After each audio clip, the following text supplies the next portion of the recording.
రాష్ట్రపతి నిల్చుంటే ప్రధాని కూర్చోవడం ఏంటి? భారత మాజీ ఉప ప్రధాని బీజేపీ సీనియర్ నేత ఎల్కే అద్వానీకి ఇవాళ రాష్ట్రపతి ద్రౌపది ముర్ము భారతరత్న పురస్కారం అందజేశారు. అయితే పురస్కారం ప్రదానం సందర్భంగా ప్రధాని మోడీ ఎల్కే అద్వానీ కుర్చీలో కూర్చొని ఉండగా ముర్ము మాత్రం అంటే రాష్ట్రపతి ద్రౌపది ముర్ము మాత్రం నిల్చొని ఉన్నారు. ఈ ఫోటో నెట్టింట వైరల్ అవుతుంది. రాష్ట్రపతి నిలబడితే ప్రధాని కూర్చోవడం ఏంటి అని నెటిజన్లు విమర్శిస్తున్నారు. భారతరత్న తీసుకోవడానికి రాలేకపోతే ఎవరినైనా పంపిస్తారు, కానీ రాష్ట్రపతి వెళ్ళి ఇవ్వడం ఏంటి?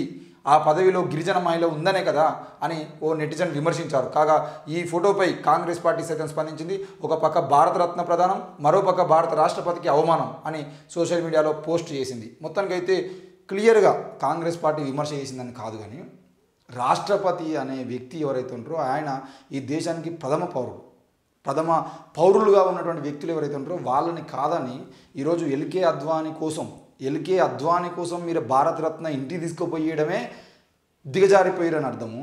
మళ్ళీ ఇచ్చే విషయంలో కూడా నరేంద్ర మోడీని కూర్చొని ద్రౌపది ముర్ము గారిని నిలబెట్టడం అనేది ఇంత దారుణమైనటువంటి విషయము. ఇక మాట్లాడడం అంటే చాలామంది ఏ కామెంట్ పెట్టుర్రా అంటే నువ్వు బీజేపీని తిడతాను, బీజేపీ నేతను అంటే తిట్టకపోతే ఇక ఊళ్ళల్లో ఈ విషయం తెలిసి అంటే ఊళ్ళల్లో నోట్ల ఉంచుతారు అవసరమైతే. బీజేపీని తిడతాను, బీజేపీ ప్రభుత్వంలో అధికారంలో ఉన్నటువంటి పార్టీ ఏదైతే ఉందో ఆ అధికారంలో ఉన్నటువంటి పార్టీ చేసేటువంటి అక్రమాలు అరాచకాలు ఈరోజు కాంగ్రెస్ రాహుల్ గాంధీ చేస్తారా పాలన? రాహుల్ గాంధీని తిట్టడానికి రాహుల్ గాంధీ రేపు పొద్దుగా అధికారంలోకి అయితే రాహుల్ గాంధీ కూడా ప్రశ్నిస్తారు. ఇవాళ నరేంద్ర మోడీ అనే వ్యక్తి చేసేటువంటి అరాచకాలు ఏవైతే ఉన్నాయో ఆ అరాచకాలకు సంబంధించిన విషయంలో వీడియోలు పెడతా ఉంటే ఒక్కొక్కడు శుద్ధపూస ముచ్చట్లు మాట్లాడుకుంటూ కామెంట్లు పెట్టుకుంటూ తిడతా ఉంటారు. మరి వీళ్ళు చేసేది ఏంది? ఈ లంగ పనులు దొంగ పనులు చేసే కాకుండా కనీసం గౌరవం కూడా ఇచ్చేటువంటి పరిస్థితుల్లో కూడా ఈరోజు గౌరవం ఇచ్చేటువంటి సిచ్యువేషన్ కూడా లేకుండా చేస్తున్న పరిస్థితుల్లో తిట్టకపోతే ఏం చేస్తారు? నరేంద్ర మోడీకి తెలియదా? నరేంద్ర మోడీ చుట్టుపక్కల ఉన్న అధికారులు తెలియదా? భారతరత్న తీసుకుపోయి ఇచ్చుడేంది అని చెప్పేసి అక్కడనే స్టాప్ చేయాల్సింది పోయి తీసుకుపోయిన తర్వాత స్వయంగా రాష్ట్రపతి గారు చేతులు పట్టుకొని నిలబడ్డాడు. చేతులు ఇట్లా పెట్టుకొని నిలబడ్డారు.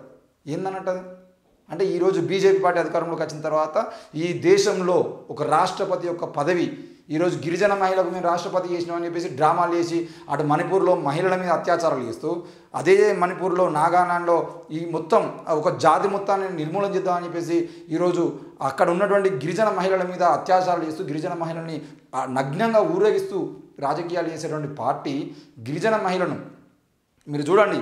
ఎప్పుడైనా కూడా వాళ్ళు చేసేది ఏంటి అని అంటే దళితుల్ని ప్రధాని చేస్తారు, దళితుల మీద ఊచకోత వస్తారు. ఇది ఎన్నోసార్లు సోషల్ మీడియాలో వైరల్ అయినటువంటి పోస్టే. మళ్ళీ చెప్తున్నా, దళితుల్ని ప్రధాని చేసి దళితుల్ని రాష్ట్రపతి చేసిరు అని అంటే దళితుల టార్గెట్ చేసుకున్నారని అర్థం. ఈరోజు గిరిజన మహిళని ఆనాడు వాళ్ళు రాష్ట్రపతిగా ప్రకటించినాడే అందరం సోషల్ మీడియాలో స్పందించినాం. ఈసారి రాష్ట్రపతిగా ద్రౌపది ముర్ము అనే గిరిజన మహిళను చేస్తున్నారంటే ఈ దేశంలో గిరిజనులను టార్గెట్ చేసుకున్నది బీజేపీ పార్టీ అని చెప్పేసి దేశవ్యాప్తంగా ఈరోజు మణిపూర్ కానీ ఎక్కడ కానీ ఈరోజు కూడా తెలంగాణ రాష్ట్రంలో కూడా గిరిజనుల పరిస్థితులు ఎట్లా ఉన్నాయి, గిరిజనుల మీద దాడులు ఎట్లా ఉన్నాయి, ఈరోజు ఖమ్మం జిల్లాలో జరిగినటువంటి గిరిజనులకు సంబంధించిన విషయంలో పోడు భూములకు సంబంధించిన విషయంలో జరిగినటువంటి దాడి ఏదైతుందో వీటన్నిటినీ కూడా బీజేపీ పార్టీ వెనుకాల నుండి నడిపిస్తుంది. ఏమనంటే గిరిజనులు ఏమన్నా తిరగబడితే గిరిజనులు ఒకవేళ ప్రభుత్వం మీద ధర్నాలు రాస్తారోకలు వేస్తే గిరిజన మహిళలను రాష్ట్రపతి చేసినటువంటి ఘనత మాది అని చెప్పేసి సిగ్గు లేకుండా చెప్పుకున్నటువంటి పార్టీ ఏదైనా ఉన్నదంటే అది బీజేపీ పార్టీ. గిరిజన మహిళకు ఈరోజు మీరు రాష్ట్రపతి పదవి ఇచ్చినప్పుడు ఆ రాష్ట్రపతికి సొంతంగా నిర్ణయాలు తీసుకునే అధికారం ఇచ్చినా మరి? ఈరోజు రాష్ట్రపతి ఒకవేళ దేశంలో అత్యంత గొప్ప పదవిలో ఉన్నటువంటి వ్యక్తి రాష్ట్రపతి కనుక నిజంగానే గిరిజన జీవితాలు బాగు చేయాలనుకుంటే ఆమెకు ఒక నిమిషం పట్టదు. ఒక ఫైల్ మీద సంతకం పెట్టి ఇది ఆర్డినెన్స్ జారీ చేస్తున్నా అని చెప్పేసి గిరిజనులకు సంబంధించిన జీవితాలు బాగు చేసే విధంగా నిర్ణయాలు తీసుకుంటుందంటే తీసుకోలేదు. ఆమెను ఒక బొమ్మలాగా పెట్టడం జరిగింది. అట్లాంటి బొమ్మల్ని పెట్టడం అనే సంస్కృతియే మనకద్దు.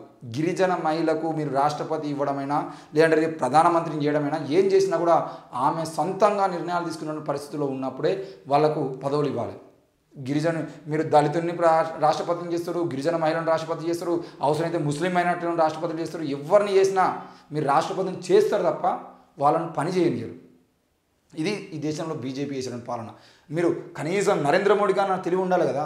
నరేంద్ర మోడీ మొత్తం మేధావి, నేను ప్రపంచ మేధావిని, ప్రపంచంలో ఎక్కడ లేనటువంటి గొప్ప నాయకుడు అని చెప్పేసి మొత్తం 56 ఇంచుల ఛాతి ఉంటుంది, ఎవరికి భయపడాడు, ధీరుడు, మొగోడు, మా దేవుడు అండి అని చెప్పేసి మాట్లాడే బండి సంజయ్ వీళ్ళందరూ ఉంటారు కదా. మరి ఈ దేవునికి తెలియదా ఎవరికి గౌరవం ఇవ్వాలి, ఎవరిని కూర్చోబెట్టాలి? మొన్న తెలంగాణలో ఇట్లే జరిగింది. ఒక దళిత నాయకుడిని పీటేసి కింద కూర్చోబెడతారు, మిగతా రెడ్లందరినీ పైన కూర్చోబెట్టినట్టే ఇక్కడ కూడా అంతే. ఆమె గిరిజన మహిళ కాబట్టి నిలబెట్టిర్రు. అది కూడా ఎల్కే అద్వానీ ఇంట్లో. ఎల్కే అద్వానీ ఇంట్లో మహిళకు న్యాయం లేదనంటే ఈరోజు అదే ఎల్కే అద్వానీ సారథ్యం వహిస్తున్నటువంటి ఆయన నాయకత్వంలో నడిచినటువంటి బీజేపీ కానీ లేదంటే ఆర్ఎస్ఎస్ కానీ బజరంగ్ దళ కానీ ఈ సంస్థలన్నిటి పరిస్థితి కూడా ఇంతే ఉంటుంది. మహిళలకు సముచిత న్యాయం ఉండదు. కేవలం వాళ్ళని పేరుకు మాత్రమే ముందర బొమ్మలుగా పెడతారు, వెనకాల మాత్రం వాళ్ళ పదవి వాళ్ళ పరిస్థితి ఈ విధంగా ఉంటుందనే విషయాన్ని ప్రతి ఒక్కరు అర్థం చేసుకోవాల్సిన అవసరం ఉంది. ఏం కాంగ్రెస్ పార్టీ విమర్శ చేస్తుందంటే కాంగ్రెస్ పార్టీ విమర్శ చేయదా? కాంగ్రెస్ పార్టీ బరాబర విమర్శ చేస్తుంది. ఒక పక్క భారతరత్న ప్రధానం, మరో పక్క భారత రాష్ట్రపతికి అవమానం. దానికి సమాధానం చెప్పాడు నరేంద్ర మోడీ. చెప్పడు, ప్రెస్ ముందుకు రాడు. 10 ఏళ్లలో ఒక్కసారి కూడా ప్రెస్ మీట్ పెట్టి ప్రెస్ వాళ్ళు అడిగేటువంటి ప్రశ్నలకు సమాధానం చెప్పలేక ఓ ఛానల్ ఈయన కోసం పనిచేసేటువంటి ఛానల్ ఏదైతే ఉందో ఆ ఛానల్ అవి కూర్చొని వాళ్ళు అడిగేటువంటి ప్రశ్నలకు సమాధానం చెప్పడం, లేదంటే ఈయన చెప్పిందే వేదం అన్నట్టుగా ఈయన వేదాలు వల్లించడం, ఇదే ఉంటుంది తప్పించి నిజానికి ఈ దేశంలో జరగాల్సినటువంటి పాలనను జరగకుండా బీజేపీ పార్టీ చేస్తున్న డ్రామాలు ఏవైతేనో అవి మనం అర్థం చేసుకోవాల్సిన అవసరం ఉంది. ఈరోజు ద్రౌపది ముర్ముకు జరిగినటువంటి అన్యాయం అనేది ఈ రోజుతో ఆగిపోయేది కాదు. బీజేపీ ఇలాగే అధికారంలో కొనసాగితే రేపటి రోజున ఎవ్వరికీ గౌరవం ఉండదు.